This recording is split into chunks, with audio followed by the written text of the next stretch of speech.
Welcome to another episode of Dr. Brooke on the Block. It's time to grab a seat, buckle up, and take a ride with me through the wild, wild west of the Web3 universe, where we're going to learn all about coins and tokens, NFTs and contracts, digital real estate and the metaverse, and so much more. There is a lot to get through on the block, but I am here to pave the way and help you avoid those nasty pitfalls and rug pulls so you don't get hurt. I'm going to also introduce you to some interesting characters along the way. Are you ready? Your ride starts now. Hello, hello. Please give those seatbelts a quick tug. Make sure they are securely fastened. We do not want you or anyone else falling out of the ride today. We're going to be talking about overwhelm, how to overcome the overwhelm in getting started in the Web3 space, in the cryptocurrency, NFTs, blockchain, understanding it all. There is a lot of friction to entry. And I want to make sure that this is easy as possible for those of you who are still pretty crypto curious. You guys have yet to make a decision to come off the fence in one direction or another and are still trying to figure out how to put all the pieces together. This episode is for you. So first things first, one of the big things about the web space and the word and the terminology you'll hear most often is connect your wallet. Connect your wallet. In order to engage in a project or to do a certain thing within the space, you have to have your wallet connected. Now, for most people who have no understanding of the space, that seems really odd because we've been able to just go to certain websites and engage with it, whether it's a shopping site like Amazon.com or whether it's a gaming site or whatever it might be, a connection site like Facebook or social media. We just enter the web address and we get initiated or in right away. Well, not so much with Web3. Web3, the biggest thing that people need to do is connect a wallet. So in a prior episode of the podcast, which I'll link in the show notes, I spoke about the different types of wallets. A wallet like a cold wallet or a wallet like a hot wallet, and what those mean in the space. And so to quickly summarize, a cold wallet is something that you would store outside of the computer. So essentially you're storing a piece of hardware like a USB drive that contains all of your NFTs and tokens and coins on it. That would be a cold wallet. Now, a hard wallet is something very similar. It is that very same thing, except you can access it from an app. You can access it from your computer. I do want to make a quick distinction really quick that cold wallets also can be accessed through your computer or the app. However, they can't be accessed unless they are connected. And it does take a little bit longer to transact, but it does end up being a little safer in terms of keeping you away from online threats that are so prevalent in the world. So cold and hot wallets, cold, hardware, hard drives, USB cord or USB devices, and hot wallets. They are accessible on the web. So a lot of people start out in this space actually utilizing a hot wallet. And one of the most famous or well-known in the industry right now is a wallet called MetaMask. It has a little fox as an icon. And MetaMask is a wallet that you can get access to simply by downloading MetaMask. This is very, very, very, very important. People will try to recreate something that's working, and they will literally make a site look exactly like another site. And you'll go in there and you'll put all of your information and you'll put all of your coins and tokens that you've purchased from a centralized exchange into MetaMask. And it's not a real site or it's not a real wallet. So it's vitally important that you understand the real MetaMask is Meta, MetaMask,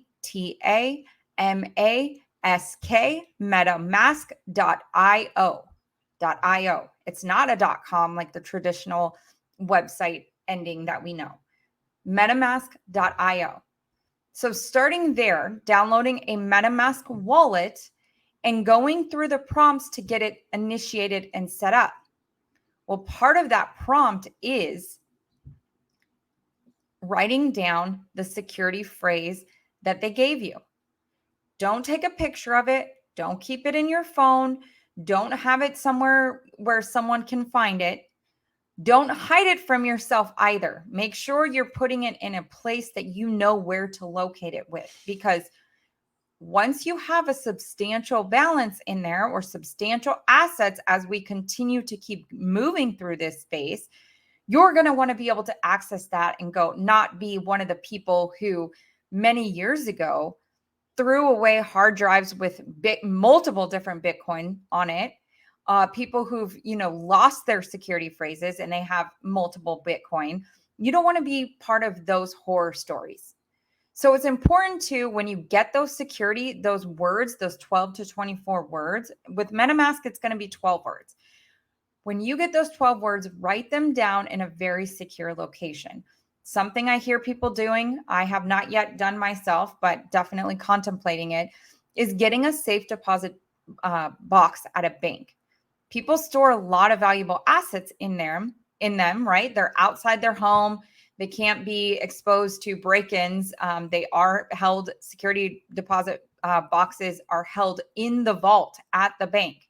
I worked at a bank previously, many, many years ago. And when people would come in to access their security deposit box, we had to close off one portion of the vault, obviously, while they accessed that. We would bring the box over, have to sign out everything and give it to them. And they had a very secure location that they went into to look at the contents in there or pull out the contents that they needed to get out. So I've seen this in real life. I know how this works. I know the process. It is very secure. It's very, it's very secure.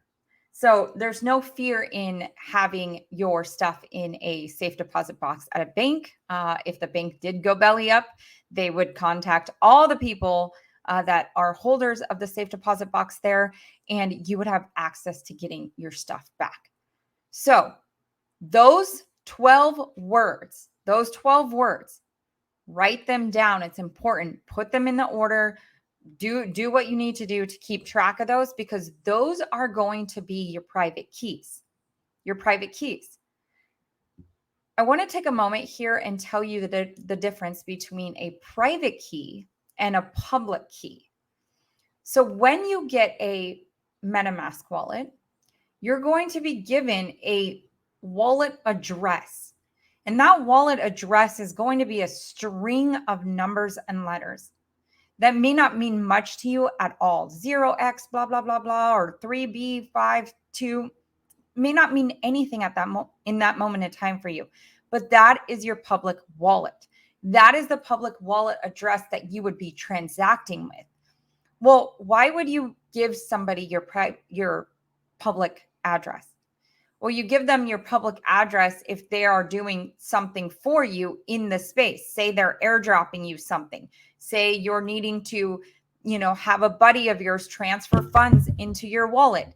That is why you would give them your public address. You do not, under any circumstances, give them your private keys. So in the current world in which we operate, your public address is like your address to your home. Amazon has that. The government has that.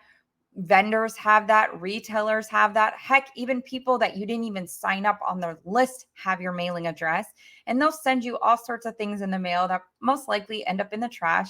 You receive bills to your public address. This is your public address, similar to the public address in the Web3 world.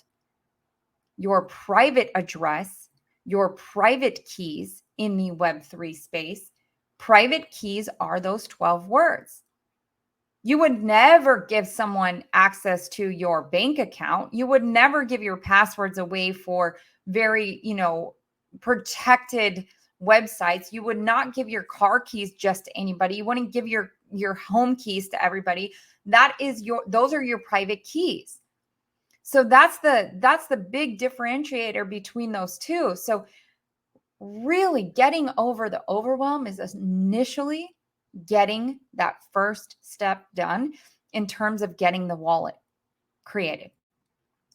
If you followed all the other first steps that I've talked about in other episodes, you will have already possibly purchased tokens or coins on a centralized exchange. When you have those coins or tokens on a centralized exchange, it's similar to like holding stock on Robinhood or still holding stock on another brokerage account. Except there's a big difference, because if the centralized exchange goes down, you lose access to all of those coins. So there's a saying, not your coins, or not your keys, not your coins. If you do not have ownership of those coins through putting them in a wallet, then you could potentially be a victim of loss from the centralized exchange going down. So if you've done that, the next logical step here, right here, would be to get the wallet, to download the wallet, to have the public address, to hide your private keys, to be able to just have that for now. You don't need to do anything with it currently, although you can turn around and transfer your coins from the centralized exchange into that wallet. But having a wallet like MetaMask at least available to you gives you a little bit more ability to move around fluidly in the space, because there's a lot of different things coming out, a lot of different projects that are already out, that in order to transact with them, you must have a wallet. You must have a wallet. So the condition here in Web3, not to create more overwhelm, more fear, more anything, is just there is a lot of steps to go through. And it can be a lot of friction to get started. But it doesn't have to be when you understand, okay, I purchased tokens, I purchased coins from the centralized exchange. Now I'm going to go over here and I'm going to go download and get my wallet and connect it. And that's it. That's the next logical step.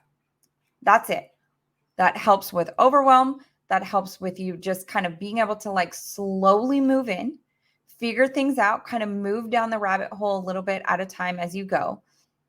And that's one thing I wish someone would have told me when I was first getting started, is that, hey, when you start buying these tokens, when you start buying these coins, when you're making these investments, here's how to actually secure those investments and make sure that you don't get rug pulled, that there isn't any pitfalls that you fall into.